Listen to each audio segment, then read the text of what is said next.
All right. Hello, everyone. It is 3 o'clock in the UK, or maybe 4 o'clock, depending on where you are. If you're in Europe, at least, hopefully it's some of those times. So we will get started. Thank you, everyone, for being here today. And I'm just going to move over to the next slide. Let's see a little bit how many we are from different areas. Seems like most of us are indeed in Europe. We have someone in South America and a little bit spread around Europe, and someone is in the sea. I hope you're doing okay. I would assume it's the pin that may be a little bit difficult to put in there. I saw someone say that in the chat as well. All right. Very welcome to the session today. We are going to talk about how you can use Mentimeter to improve learning outcomes.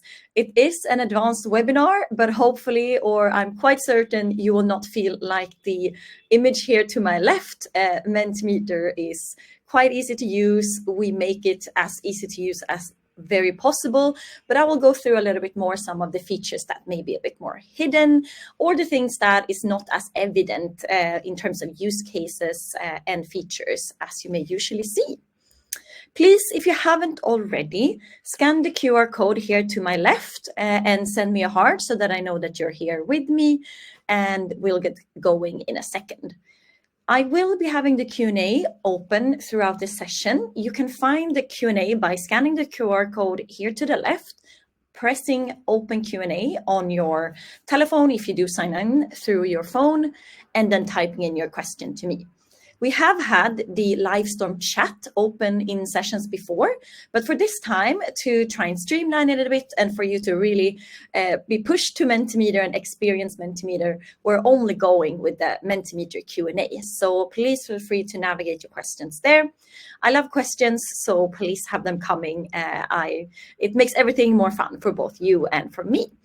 And once you see questions coming in, please feel free to just go into the open Q&A button a bit here and there and upvote each other's questions. Maybe if you don't if you don't have your own question, it could still be interesting to look at the questions that are in there, upvote the ones that is the most relevant for you, and then the most upvoted questions will come first for me.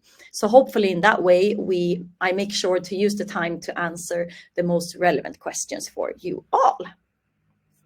But let's get started. So I always ask this at the beginning of my webinars. I would love to learn about your experience with Mentimeter.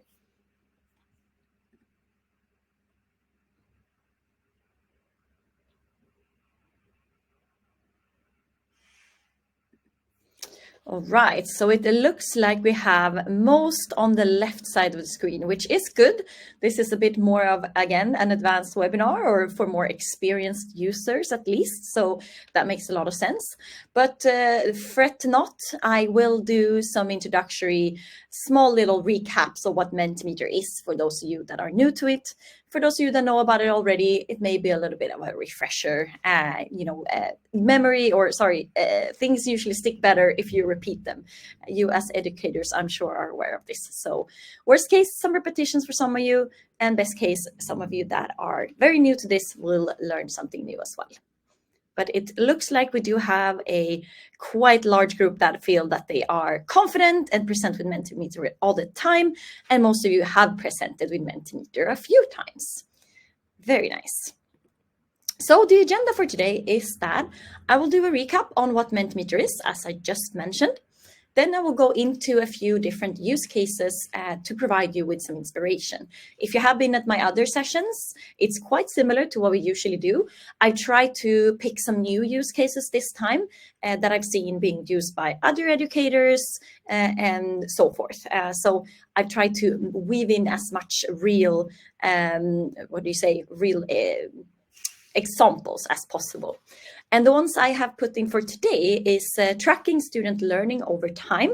Could be a little bit more of a hidden feature, how you can use Mentimeter sessions over time and learn through that. We do have quite a few questions that are really neat for this purpose. Then I will go into encouraging discussion, how you can use Mentimeter to encourage discussion, some tips and tricks that I've learned from educators, how they structure their lectures and so forth based on Mentimeter. And then finally, I will go into how you can use Mentimeter for self-paced and asynchronous learning. So we're doing it synchronously today. I think that's by far the most common use case, and the common knowledge that people have about Mentimeter is the synchronous part, but I will be talking a bit more about the asynchronous part as well. And as I just mentioned, the Q&A will be open throughout the whole session. I see that I already have 2 questions that popped in here at the very bottom right corner. Please feel free to have a look at them and upvote as we go along. As we go along, we may have even more questions. So I will really want to make sure that we get the most relevant for you answered. All right, so a little bit of a recap of Mentimeter. So for those of you that are new, again, this is hopefully for you to understand what Mentimeter is, and a little bit of a repetition for the others. So Mentimeter is a platform that you can use to easily gather input from a group, and you can visualize it clearly and beautifully in real time, or afterwards or prior to a real-time session. And everything is always saved in Mentimeter so that you can share the insights for later, or go back and remind yourself, what was it that we actually talked about in this lecture? What was it that we agreed on? And so forth. So this can support you to facilitate active learning.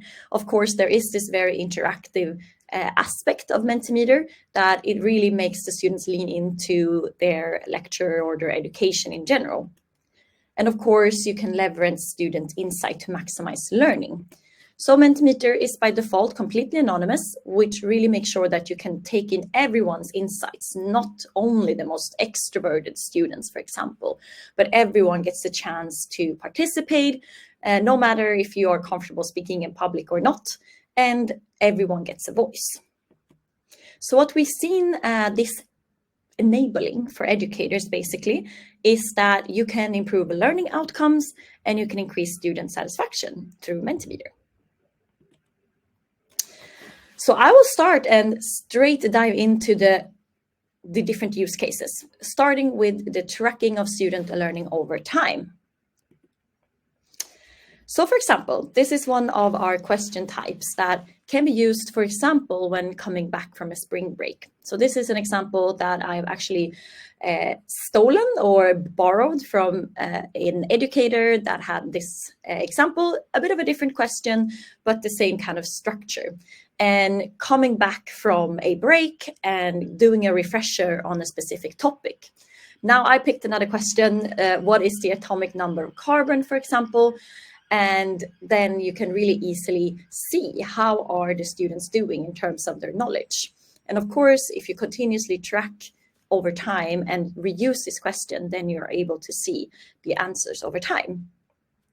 So let's see if you got it right. It looks like it's quite spread, but the correct answer is actually 6.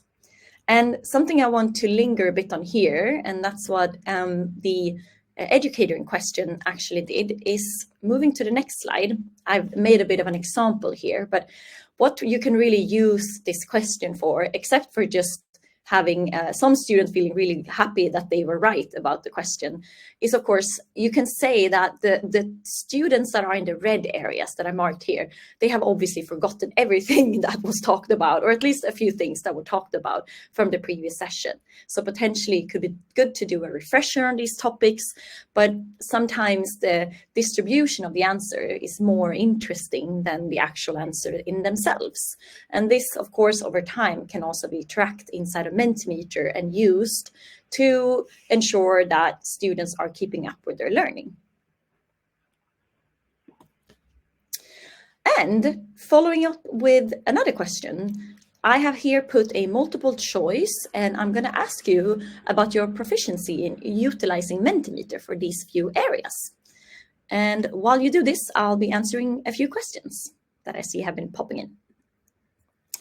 Do you have a hall of fame of examples of excellent uses of Mentimeter available anywhere? Would be great to see how others are using the question types. Very good question. We do have quite a few of customer cases on our website. We also have quite a few templates. So we do try to work with known use cases and put them into our templates. So you can find a lot of different things there as well. And we do update that on a continuous basis. Now that I think about it, we should probably be updating it quite soon again. So thank you for that reminder. But I have, at the end of this session, I have some resources, and there you will be able to find that as well. Or you can just participate at these sessions where I share this as well. Is there a way to embed Menti into PowerPoint rather than having to flip between them? Yes, there is. And again, at the end where the resources are, I have a page where you can get to a guide of all of the ways that you can integrate PowerPoint. There's quite a few of them. So you'll get that in the end as well. Will this recording be available afterwards? We will be sending out, you will get this recording automatically after the session. So yes, no worries, it will be available. Are others having issues with Menti slides in a PowerPoint? We actually do have a bit of an issue with Menti right now since Mentimeter in PowerPoint.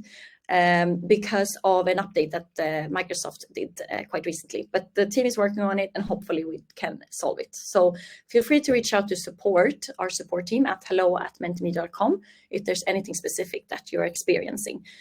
We're working with that update that Microsoft did recently. All right, I will continue with the session, and I'll take more questions. So please have them coming. Again, I love them. All right, so what I have done here is that I have actually segmented the question types with each other. So this is something that you can do with the multiple choice question types. That's the one that you find as the very first one when you add a slide in Mentimeter. And it's a bit of a hidden feature. Some of you may have seen it, some of you may not have seen it, but it's very, very loved by educators because it really can make you deep dive into the insights from your students, while at the same time, of course, being anonymous. So what I've done here actually is that I have segmented your proficiency in different Mentimeter topics with your experience with Mentimeter. So from here, I can potentially see some interesting areas. So for example, most of you had presented with Mentimeter a few times, and it seems like most of you are confident with increasing interactivity. But I don't see any of you being, for example, confident. The yellow ones here are the ones that said that you have presented with Mentimeter a few times. So none of you are actually confident with asynchronous learning. A few of you are confident in tracking insights and using them over time. And a little bit more of you are more confident in formative assessments, which is quite interesting because that tells me that maybe those are actually some of the more hidden features. And luckily, those are the ones that I will be talking about here today. So pretty neat, a good way, for example, that you can ask your students about confidence in a specific course. Then you can follow up with asking them if there's anything specific that they need.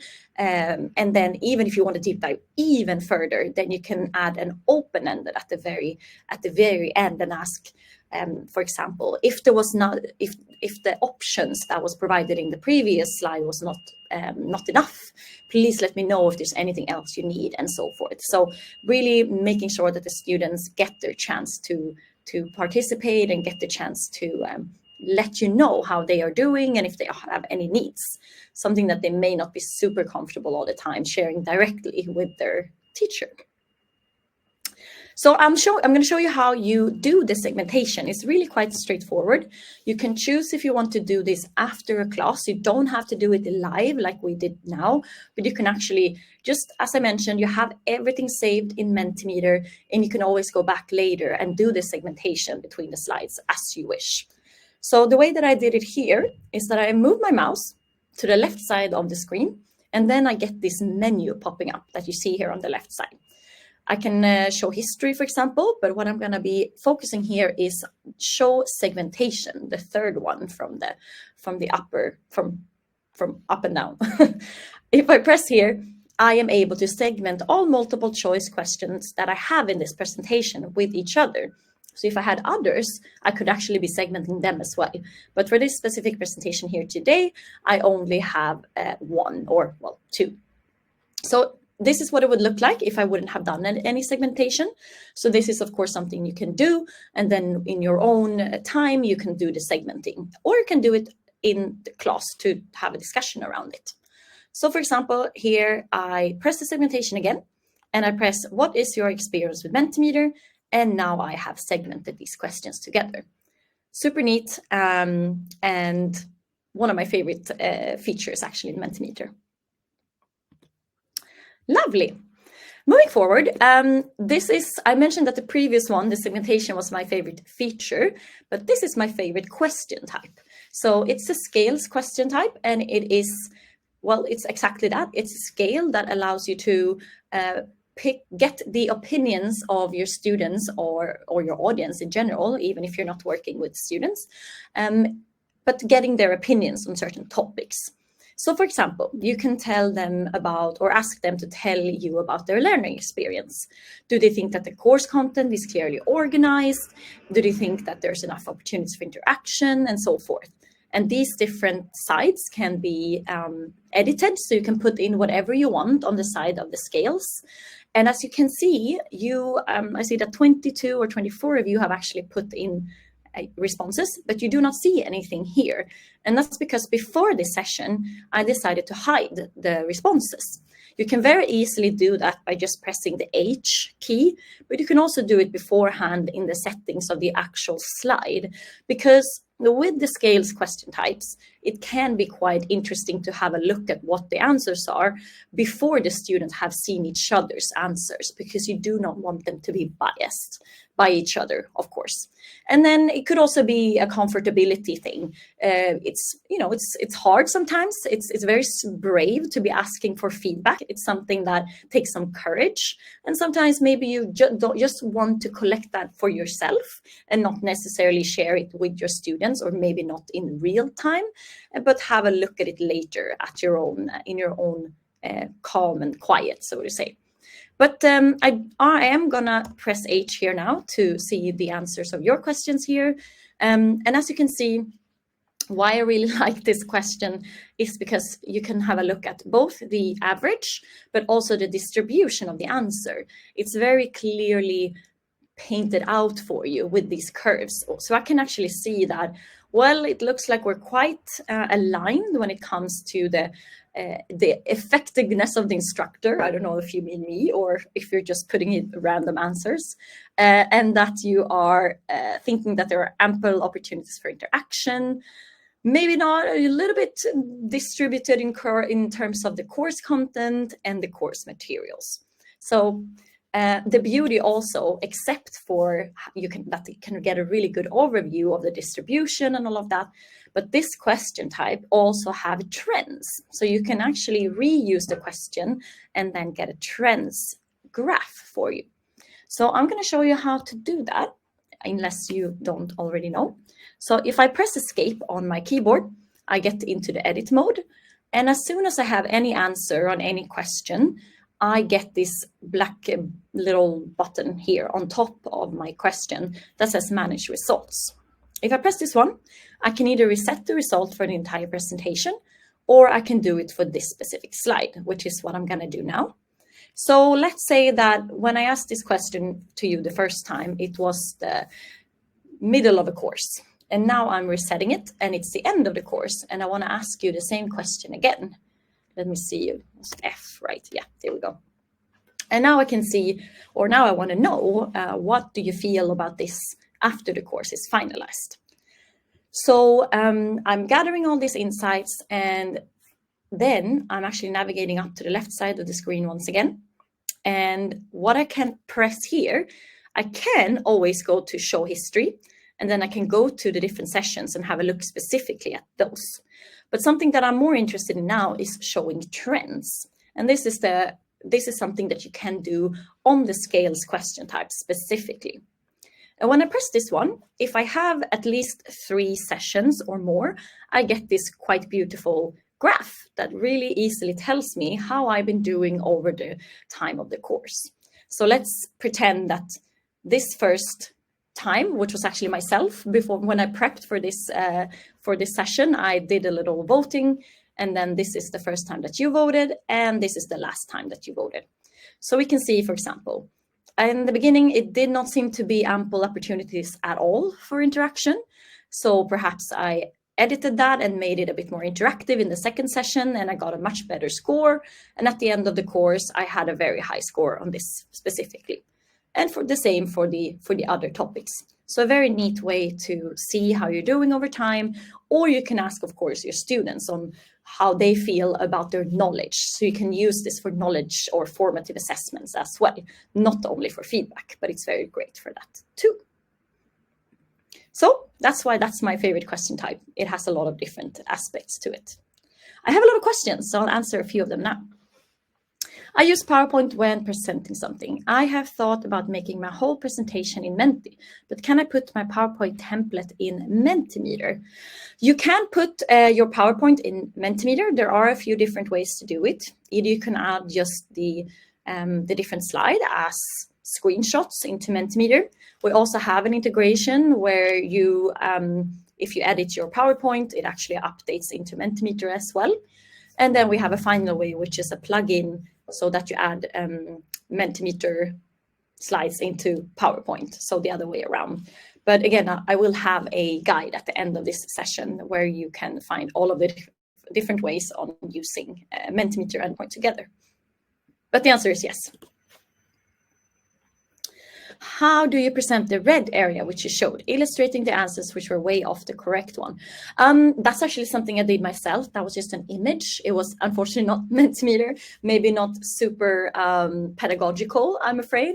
But what I did was that I just took this image. I took a print screen of Mentimeter, and then I added that manually myself on my desktop, just to showcase a little bit more illustratively how you can work with the Mentimeter question types. But Julia, yes, perhaps that's a suggestion for our product team to enable these colors for these different question types. Great feedback. Definitely. Could definitely be if you could have like an area which is, you know, where you want it to be marked as red. Maybe you don't want to show that to the students, or maybe you do, depending on how much you want to push them. But yeah, definitely a good feedback. Thank you, Ostra. Is accessibility something that you value? Why is text size so small by default? A very good question. We work very, very actively with accessibility. We actually quite recently launched our accessibility checker, which basically checks how accessible your presentation are in terms of alt text for screen readers, contrasts and so forth. Certain, question types can be good to have an idea about if there's any impairments that could be good to think about. And you can actually increase the text size if you want to. You can do that under the specific slide, under the design tab. You can press a little plus button and you can increase the text size to quite big even actually. So if you haven't seen that, have a look at that. So in the edit mode, under the design tab at the very right of your slide, that's where you can find that. How long do the codes last if I want to do an asynchronous activity? Very good question. I will actually get to that quite soon. So if you save that question for later, we'll get to that. If your example of segmenting answers and then adding a follow-up question, is this a template option? Let me see if I understand the question. I do think we have it somewhere in our templates. I'm not entirely sure, but you will get this presentation also after the session. So you can just steal my entire presentation with pride and use my example if you want to. I hope that answered that question. Is the color of an interactive heart based on the user response to an earlier question?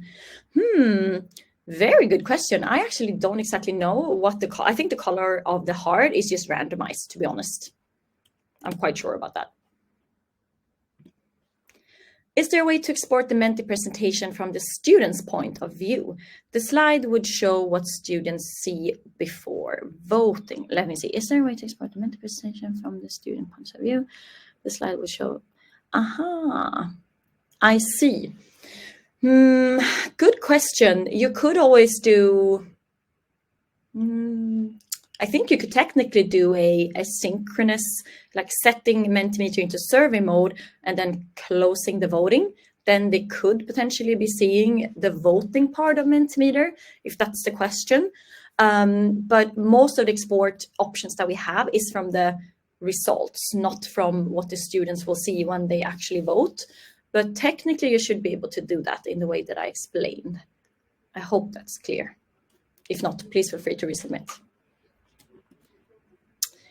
Can I reuse a scale in a different presentation and do the comparison from session to session, or do I need to use the same presentation?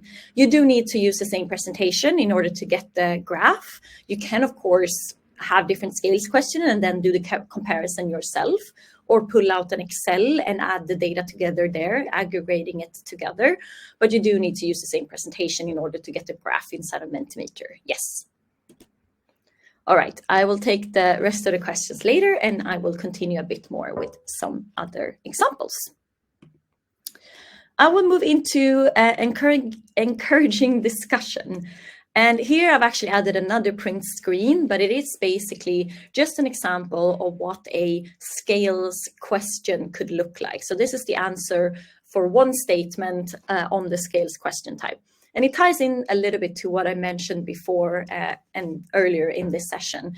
And I think that's something that I heard from educators that I find to be very, very interesting and insightful, because many times the distribution may be more interesting than the actual average of a question.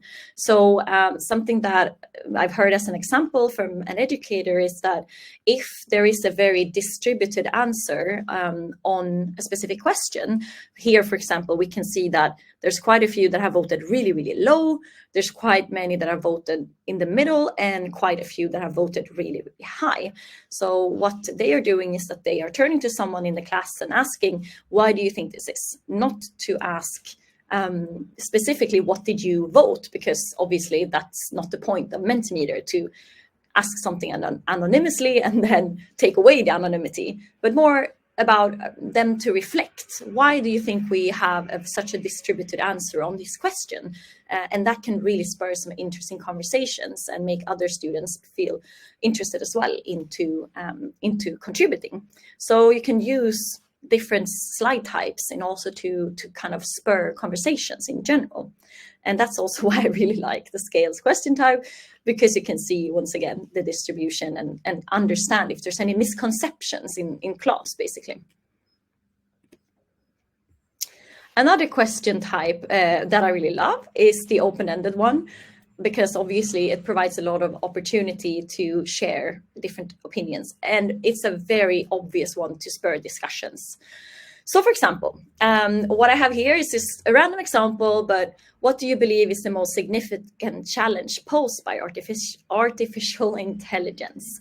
I think most of us have some kind of opinion about this one. So while it may be a little bit controversial, I thought it could be a fun one to put in here. And as you can see, everything pops in here in real time. I guess most of you are aware of the open-ended question type. Something that is quite new is, I mean, we do have an AI grouping of the responses, but we also have a kind of a brainstorm feature now in the open-ended. So something that you could do from this to spur discussions is, of course, scroll through, pick anything that sounds interesting, such as this one, for example, to open up knowledge for those who are not fluent in English, and then ask the class to, or someone in class, like, what do you think that is? And just start conversations around that. So a really nice way to kind of pick and choose while, of course, still being anonymous, but spurring some more conversation. You could also do in the way that you can have the student vote on the ones that they find the most interesting. And then from there, you can take the ones that have the most votes and have a discussion around those. So I'll show you what that looks like. If I press enter now, you can actually start to vote on all of the different answers that has been added to the presentation. So once I do that, you know, I'm going to allow you some time to do that. I'm going to answer some questions in the meanwhile. But in the end, I will have a top 3, and then I can decide that, okay, these are the ones that we are actually going to be discussing here today. But while you do that, I'm going to ask you some questions. I will get to this one. For segmentation, I'm guessing it remembers each user's previous answers within a single session slash presentation. Yes, that's exactly it. And it tracks or remembers users through cookies. So there's no way of tracking or identifying the user, but the Mentimeter knows the difference between users. Although they are 100% anonymous, they know the difference between anonymous voters through cookies. So that's exactly what happens. It does remember within a single session or presentation. Completely correct. Very long answer to your correct assumption. Is it correct that we can only use the plugin if your organization has installed it? Yes, your organization have to have approved of plugins in order for it to work, because sometimes organizations do limit the plugins and do not allow them, and then it unfortunately will not work, of course. Not a question, but just wanted to say the live stream of your event last week was great. Yay, I'm happy to hear that. It's a lot of preparation. I actually have Ostra, who's with me in the call, was one of the main in the lead for that event. Really happy to hear that you enjoyed it. All right, I have this code on asynchronous still popping up here. I'll keep it until the next part. All right, so we can see that the top ones here, I can see all of the votes that have happened, but plagiarism seems to be something that is interesting to most of you. So potentially that could be a great way to start the conversation. What is it about plagiarism that is so interesting for most of you? What is the challenge with it, etc., etc. And then we go with ethics and creativity. So that makes it really easy for me in real time to see what is most relevant for most of you. And of course, it can be used for brainstorming, decision-making, all of these different things. So also internally, not only with students, but if there's anything that you want to prioritize and so forth within your team or whatever that is, you can use it for that perspective as well.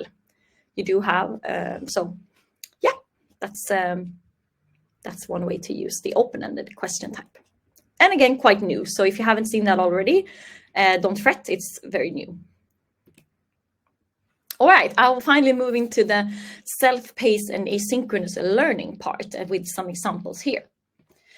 So here I hopefully will be answering also the question that is on the top right now. So in order to use Mentimeter asynchronously, you navigate into the cogwheel that's at the upper left side of your screen once you are in the edit mode.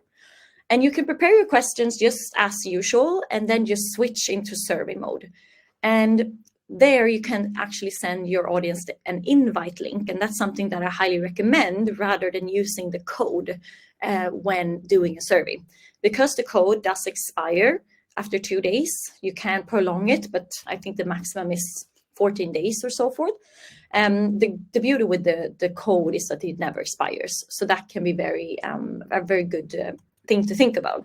I'll show you exactly where you can find this. So if I go back into the edit mode, once again, here is the cogwheel. This is where you can find it. And if I go over to the share modal right here at the upper right corner, here I can find the invite link. So again, if you're doing a survey, highly recommend to do that or to send the QR code. That one doesn't expire either. You can prolong the code until 14 days, as I mentioned. But again, it's just easier to remember.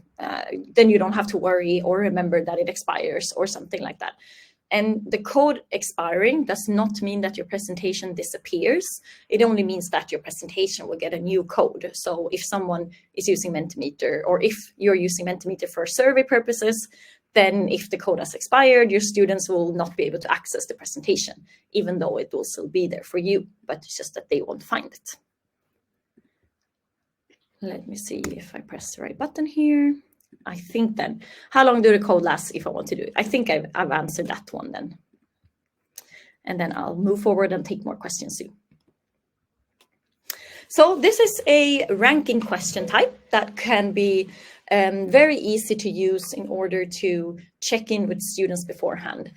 So you can send out a survey, a Mentimeter as a survey, and for example, ask, what do you want me to focus on in the exam revision lecture? So you can use that basically as a basis to the preparation for this lecture specifically. So it seems like, well, it's still going. Study tips seems quite popular to be focusing on, or common mistakes, and you can see all of the things coming in real time, or you can go in anytime, even if it's a survey mode. And I can see here at the bottom that I have 43 responses right now. Now I have 45. And if you do this asynchronously or as a survey, of course, you're going to get answers coming in a bit per on per, a little bit going and coming, so to say. So you can always go back in and have a check. How many answers do I have now? And basically come back to the presentation when you actually are going to prepare for your revision lecture. So it seems here that study tips is in high demand, whilst the exam format seems to be quite clear for the students. So what I would probably do is that I would try to focus, of course, on these top 2, common mistakes and study tips, and maybe I can focus a bit less on the exam format, and this can help me to shape my lecture once I get into the actual lecture with the students. This is a bit more of an advanced question, but we are in an advanced session. This is our 2x2 grid. Really interesting to spur discussions. So I was a bit struggling. Where should I put this? Should I put it in the self-paced part, or should I put it in the discussion part? I mean, they're good for both. But basically, I've used this as an example to give the students some pre-reads, some studies to pre-read, and then asking them in the survey to evaluate the studies specifically. So that will allow you to have an idea of what the opinions are of the students before you come into class, and can really be interesting to start off the lecture with. So for example, why do we think that the study A is more relevant, or well, study B is more relevant than study B, etc., etc. And this question also has the distribution that I love so much, which is also why I want to show this. So it looks a little bit more like spider. It's a bit interesting in its design, but you can, similarly to the scales question type, you can actually see the distribution on this one as well. So really great to gather insights, have some flipped classroom purposes, and make the students reflect on studies beforehand, and actually put in their reflections into Mentimeter, and have that once you come into the lecture. So I can see that we are quite distributed, especially with the study B. It looks like something is very, very valid and something is very not valid at all.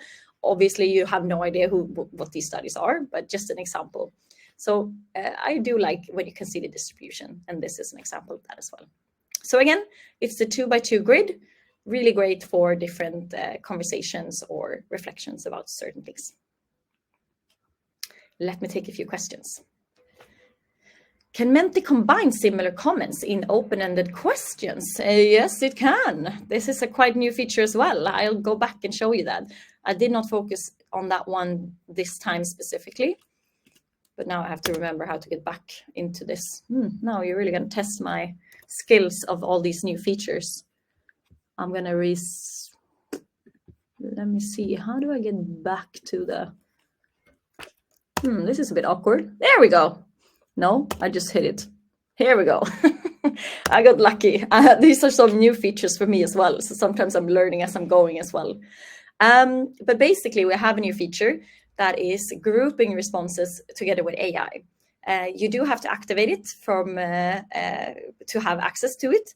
But if I press space now, I can actually start to group responses. So AI is helping me to group them. So I can see that plagiarism is the most relevant, ethics, is the one that pops up the most time. Ethics, learning impact, originality, and so forth. So it is a little bit similar to the voting, but of course, this only puts together the number of responses. You can see that there are some similarities to the voting. I think we had plagiarism, ethics, and creativity, I think. Let me see if we find creativity here somewhere. No, we didn't. But anyhow, quite similar, but of course it's more leaning into the audience rather than grouping together number of answers. I can always go in here and have a look, for example. Here we go, originality. That's what it called creativity, for example. So you can ask, is that really what you're trying to do here or not? But you can see all of the different separate answers here as well. So the answer to that question is yes. Let me just go back to this one. So if you have the QR code in your presentation for participants to scan, this won't change when the number code does. Exactly. The QR code will never change. So if you send that out to your participants, it will never change. Same for the link. The QR code, just because it's a bunch of numbers, we need to free up new numbers, and for security reasons as well. So that's why that updates. So yeah, you are correct. Is there a way to increase or decrease character limit to discussion-based question?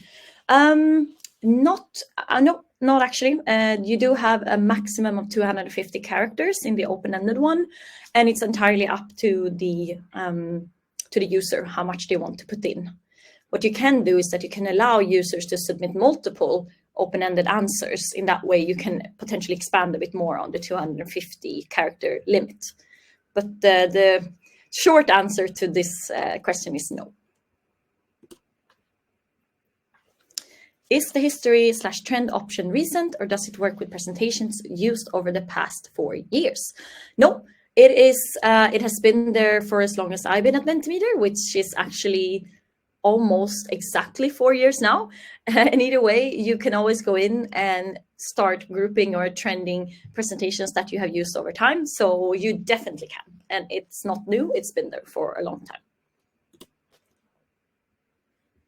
For the hide/inside function, does this need to be set in the original slide choice or settings? You can do that, but you can also do it straight in the moment. So for example, here, if I want to hide the results, I just press H and I press in hide on my keyboard. I can also use this one here, show and hide. If I go move my mouse at the bottom, I get this dashboard here, and I can hide and show here as well. But if I do want to set it up beforehand, I can do this under the interactivity tab. So I'm right now at the right side of my screen, top right. And then I go to, let me see, here. Now I'm getting really confused. What was it that I was going to do? Here we go. Show responses live. Wow. You can also apply this to all right here if you want to. But this is where you can actually toggle it on beforehand if you want to. You can also press present and press H. Like there's so many ways you can do it. But this is a quite neat way to remember that you always have it here under interactivity and under slide, and you can set it for this specific slide or for all slides. When you have a QR code, how do you move it so it doesn't obscure text? Yes, right now you can't move it, so it will obscure some text, unfortunately. Hopefully, you don't have to have it on for very long, potentially at the start, where you maybe don't have so much text right there. But for now on, unfortunately, you can't move it. We are working on this, and it's also something that I've talked to the product team about. So they are aware and working on it. Is there a way to put a timer on questions, especially on open-ended questions? Yes. Once again, I'm going to go back to the little bar dashboard that you have here. So here you can actually start a timer by pressing this little clock. I'm now at the bottom left corner of the screen. And then you can add either 30 seconds, 10 seconds, or 1 minute to answer questions. So you can definitely add timings to your question as well. Let's see. Yes, I think I answered this one previously. The voting functionality could also be used in the way that present answers submitted by myself and then let the students vote on the prepared open answers. Right. Yes, definitely. You could definitely do it in that way, that you submit some answers beforehand, then you close the presentation or close the voting for that specific slide, which means that the students cannot enter anything more. You move over to the voting, and then you can ask them to vote. I believe that should be possible. I actually haven't tried it, but as long as you close the vote, not the voting part, but where they put in their things, their open-ended answers, that should be possible. That was a very long answer, but I do believe that should be possible, yes. I'm going to try it after this session. Is there a way to personalize the organization of the slide? Absolutely. You can decide exactly what order you want the slides to go in just by, let me see where I am now. You can, this is the edit mode. Here are all of my slides to the left, and I can just drag and drop them wherever I want them to be, basically. I hope I understood that one correctly. And also, sorry, Julia, to jump in, for the content slides as well. So if you're just presenting like bullet points or something like that, you can choose whether you want the bullet points to be on the left side of the screen or in the middle or on the right side of the screen. If you're using an image, you can do that as well. Maybe Julia, you can, if you have a content slide somewhere, maybe you can jump into the editor and just show. Yes. I actually have one right here. This one is not the bullet point one. So now I really hope that we can still do this, but let me check. Yes, we can. So now this is a paragraph question type that is basically a content slide. And here I can move to the middle, move to the side if I wanted to go up or down. And here I can also increase text size. Someone's mentioned that they thought the text was small. So here I can actually increase it to make it this big. I'll make it this big because this looks a little messy to me, but I'll stick to this one. So there you have a little showcase of it. Right, moving on with my content, I also want to talk a little bit about the question and the Q&A function and how you can use it asynchronously and not only in a synchronous setting. So you can use it prior, you can send out not only sending out questions such as what do you want me to focus on, etc. You can also leave the Q&A open so that the students can type in any questions they may have. Really great for setting expectations and also for you to prepare. If there's a lot of questions that pop up that look the same, then that could potentially be something that could be worked on before the lecture and clarify at the beginning of the lecture. So I really highly recommend to, if you want to, of course, have the Q&A open in service as well to gather those kind of insights. And of course, during, like we do here, great to clarify misconceptions on the go and to make sure that the students feel heard. And as I've been telling you today, I really would encourage you to ask the students to upvote each other's questions, like I've asked you to do that, because that means, again, that the most relevant questions come up for you as a presenter first. So we always have limited time, I would assume, in most sessions that we have. So it's great to take the most relevant questions first, of course. And you can, of course, also use the Q&A after, send out a survey to gauge any understanding and follow up if there's anything that's further unclear, and make sure that the students stay à jour. Lovely. That was it for me today. I've had quite a few questions around the Mentimeter. So here is a complete guide on how you can integrate Mentimeter and PowerPoint, all the different bits and pieces and how you can do it. I also talked a bit about the templates library. You can find that here. You can actually also find it inside of your Mentimeter account under templates. So there you can find it too. If you want to go through some self-paced free courses, we have our Mentimeter Academy. You can find a lot of different video resources on our YouTube, and we have very basic answers and guides on our article page. So if there's anything you need help with, such as how do I set up or how do I enable the Q&A, for example, you can find a lot of things around that here. And please feel free to reach out to a very lovely support team if you are an enterprise customer with us, which you are if you have a campus-wide subscription, for example, unlimited amount of licenses. You have prioritized support as well. They're super lovely and helpful, so please feel free to reach out to them. But before you leave, I am going to also take some questions, the last ones that we have. I would love to hear about your thoughts about today's webinar. And I'm going to live as I learn. I've actually hidden the responses so that you don't get biased by each other. And also because I kind of want to have a look at this in my own calm peace and quiet afterwards, and not necessarily share it, at least not right now, with all of you. Although I trust that you will not be mean to me. But yeah, I don't know what I'm talking about. Anyhow, let's see. Just to say to colleagues, Mentimeter is a great tool also. Yes, very good point. I should probably be going through Mentimeter in the next session. It's basically a way for you to control a presentation through either your phone or to in a separate window. So you can, for example, what do you call it? Your Q&A. You can moderate, that's the word. You can moderate the Q&A, which my colleague Ostra has actually been doing today. Basically, mostly to just remove duplicate questions so I don't get the same questions all over again. So you can moderate the Q&A there. You can move forward in the presentations. You can hide and show answers.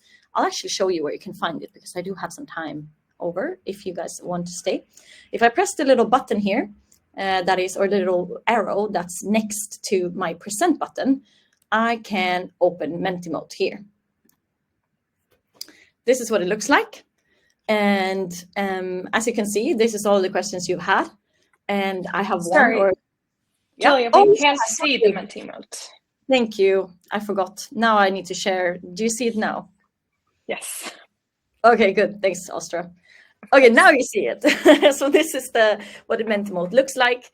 I can go through the different slides here and move forward and backwards in my presentation. I can start a timer, reset results, view history, show and hide responses. There's a lot of things I can do here. And here on the right side, I have the moderation of my Q&A. I see that Ostra has one question to moderate for me. I'm not gonna out anyone that has put this one in here, but it's really neat. I can even open the Q&A on the screen right here. So it's a pretty neat feature as well for some of you that may wonder, what is Mentimeter? And now I'm going to share back to the other tab. Let me see that we're seeing the right things. Yes, good. All right. I hope that was insightful. Thank you for bringing this one in and highlighting the Mentimeter. When is the next session, please? Ostra, could you please fill me in? I don't remember when the next one is. Yes. So for those of us for those of you who have maybe attended one of these webinars before, we've done like a beginner's session at the start of the academic semester, and then a more advanced session in the middle of the semester. We are going to do a session on AI in education sometime in April or May, but the exact date is not yet announced. And then in the fall, we will have a kick off the semester with Mentimeter session on September 5th for those of us in Europe. And then we will do 2 more sessions in the fall, which are going to be a little bit different to this session. So we will actually deep dive into a specific way of using Mentimeter. For example, you answered earlier that not that many of you feel comfortable with formative assessments. So we're actually going to do one session that is fully dedicated to how you can use Mentimeter for formative assessments. So we're going to do a little bit of a reshuffling of how we do these webinars. So keep an eye on our webinars page, and you will get a link to that page as well with the follow-up email right after we wrap up. Keep an eye on that and also on your inbox, because we will be sending the invites to you again. Sorry, that's a bit of a long answer, but I wanted you to know what we're up to.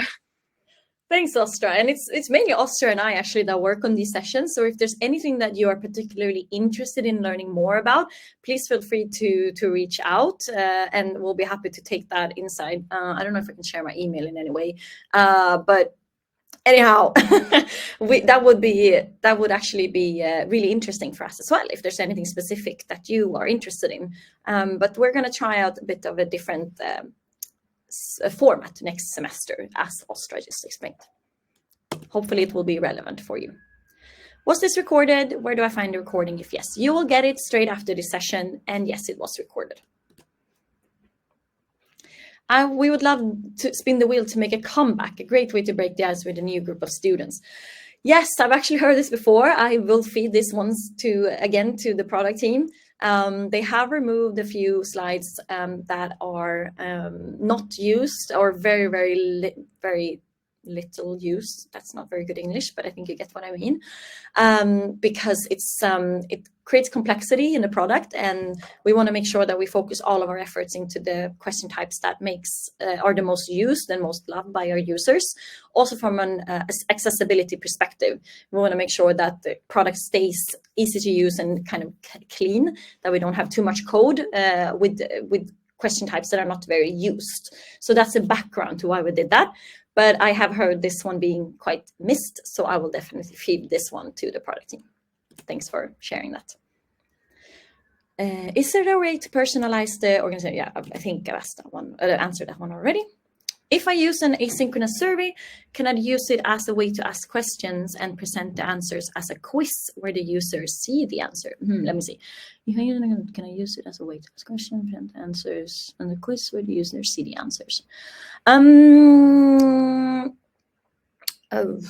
I think I understand the question. Sometimes I get a bit of a brain freeze when I'm in a webinar and I try to read and understand a question in real time. I get a little bit stressed. But I think, well, the one thing or the one question you cannot use asynchronously in Mentimeter is actually the quiz, simply because of the way that it collects points and things in real time, and you get more points if you're fast, etc. So it has this very live moment to it that's hard to make in a survey mode. So that is the one question type that actually does not work in an asynchronized way. What you can do is that you can instead do multiple choices and add correct and wrong answers and do that as a survey instead. I hope that answered it, but please feel free to resubmit unless I misunderstood. Can the animation of PowerPoint work in Mentimeter? Yes, it depends a bit on which way you use the PowerPoint and which way you integrated it. So feel free to have a look at my previous slide. I'll move over to that one now and press the Mentimeter and PowerPoint, because it will show you all the different ways that you can do it. But certain ways it's possible for, and one way it's not getting the animations, basically. Do Menti do away with the traffic? Yes, that is also part of the one that we removed due to the same reasons that I just talked about. Is the recording the beginner session available? I think you actually put it on YouTube, right, Ostra? Yes, it might not be able for everyone to find, but if you reach out to our support team, hello@mentimeter.com, I will give them a heads up that there might be people interested in seeing this recording, so they will be ready to share the link with you. So just reach out to them and they will get you the recording. Lovely, thank you, Ostra. And that's also a way that you can share your feedback or ideas on what sessions you want to hear from us going forward. You can just mention Ostra or Julia, and then the support team will ping us so that we get to know as well. So that's one way for you to reach out to us as well. Some slide types cannot be added to PowerPoint. Why? Yes, there are some limitations in the PowerPoint plugin due to memory allocation and just how Microsoft has basically set up their plugins. So the reason is actually some limitations from the Microsoft plugin perspective. Can you send the info and the links presented in the last slide to our email? You will get this whole presentation afterwards, automatically sent to your email. So you'll definitely get that as well. You get the slide and you can press all the hyperlinks. All right. I think that was it. And we are almost right on time. So thank you so much, everyone, for participating and listening in and learning about Mentimeter. And see you next time. Yes, see you next time. Bye. Bye.